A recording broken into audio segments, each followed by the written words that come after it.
Supreme কোর্টের রায়ে রাজ্যে 26,000 শিক্ষকের চাকুরি বাতিলের প্রভাব পড়ল পুরাতন মালদার যাত্রাডাঙ্গা অঞ্চলের পোপরা ঈশ্বরলাল হাই স্কুলে। চাকুরিহারা হলেন ওই স্কুলের 4 জন শিক্ষক সহ এক অশিক্ষক কর্মী।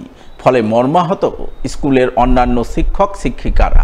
এই প্রসঙ্গে পোপরা ঈশ্বরলাল হাই স্কুলের প্রধান শিক্ষক কৃষ্ণকান্ত মণ্ডল জানান, তাদের স্কুলে বর্তমানে 1100 ছাত্রছাত্রী রয়েছে। শিক্ষক শিক্ষিকার সংখ্যা ছিল 22 জন।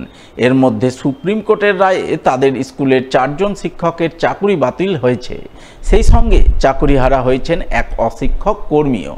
ফলে হঠাৎ করে এতজন শিক্ষকের চাকুরি বাতিল হয়ে যাওয়ায় তারা বিপাকে পড়েছেন। পঠন পাঠনের ক্ষেত্রে সমস্যা তৈরি হয়েছে।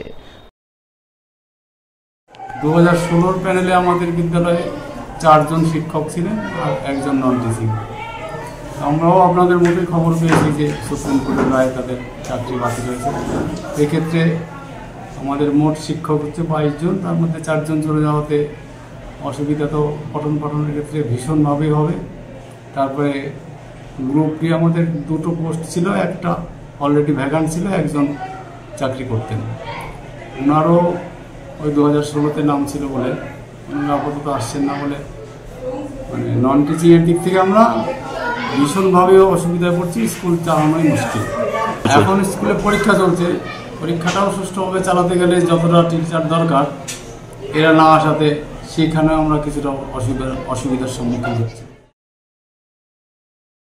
জীবনদায়ী ওষুধের মূল্য বৃদ্ধির প্রতিবাদে শনিবার ধিক্কার কর্মসূচি পালিত হলো মালদার মৌলপুর গ্রামীণ হাসপাতাল চত্বরে। ধিক্কার কর্মসূচি পালন করলেন পশ্চিমবঙ্গ রাজ্য সরকারি কর্মচারী ফেডারেশনভুক্ত চিকিৎসক ও স্বাস্থ্যকর্মীরা। এদিনের এই ধিক্কার কর্মসূচি পালনের নেতৃত্ব দেন পশ্চিমবঙ্গ রাজ্য সরকারি কর্মচারী ফেডারেশন পুরাতন মালদা ব্লক সভাপতি সৈকত ঘোষাল।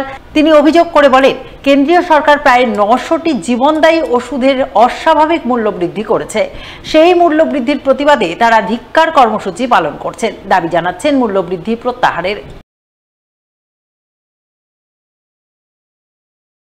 কেন্দ্রীয় সরকার 900টির বেশি ওষুধের মূল্য বৃদ্ধি করেছে, যেটা আমাদের মুখ্যমন্ত্রী মমতা বন্দ্যোপাধ্যায় এটা তীব্রভাবে প্রতিবাদ জানিয়েছে।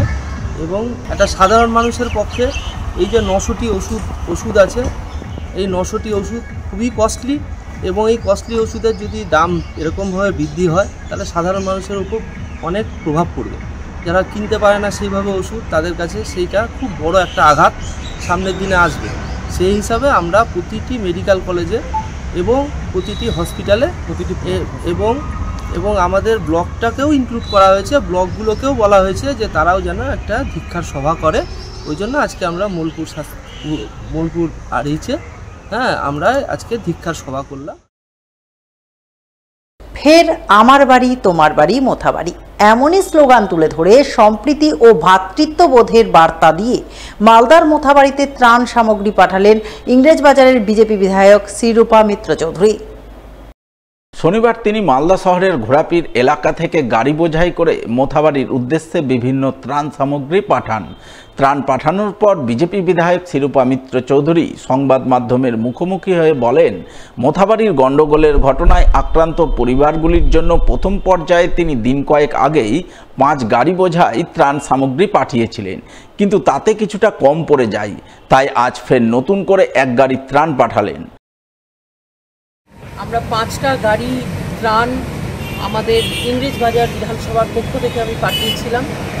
আজকেও আমাদের লাস্ট কনসাইনমেন্ট এটা, সেখানে আমরা 76টা পরিবার 76 হাউসহোল্ড তাদেরকে আমরা এর আগের দিন দিতে পারিনি, কম পড়ে গিয়েছিল। তাই আজকে আমরা এই গাড়িতে করে আমাদের লাস্ট কনসাইনমেন্ট আমরা পাঠিয়ে দিলাম। আমি আশা করি মোথাবাড়ির মানুষ এতে উপকৃত হবেন। এতে যাবতীয় সামগ্রী আছে, বিশেষ করে ত্রিপাল থেকে শুরু করে খাওয়া দাওয়ার পর্যন্ত যা যা দরকার। কেননা অনেকেই যারা লেবার শ্রেণীর মানুষ এই দাঙ্গা হওয়ার জন্য তারা প্রচুর ক্ষয়ক্ষতি তাদের হয়েছে, হাতে পয়সা নেই। তাই জন্য আমরা একটি ছোট্ট ব্যবস্থা এখান থেকে করলাম।